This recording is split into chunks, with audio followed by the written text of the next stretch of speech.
ဒီနေသောဘဝရဲ့ငါတို့တွေလက်ခံနိုင်မှဖြစ်မယ်ဘဝဆိုတာကန်တရားရဲ့ကြိုးကိုင်းနေတဲ့ခဏဝဲအရှုံးကိုကြုံတွေ့တဲ့အခါဘလို့ပင်ခါနေလဲရင်ဆိုင်ရုန်းကန်နေရတဲ့အခါစိတ်တမ်းမကြပါနဲ့အတင်းထားပါတငယ်ချင်းရဲ့ခဏလေးပဲ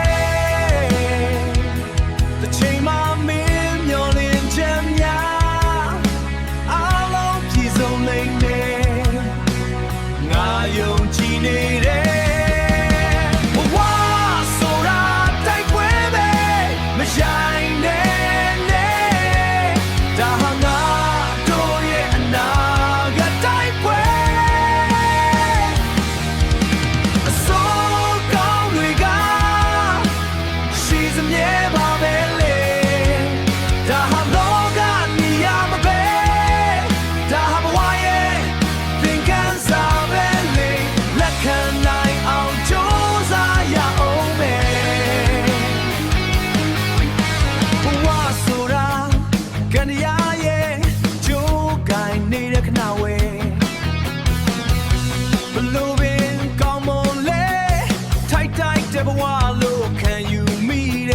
စိတ်တများစွာက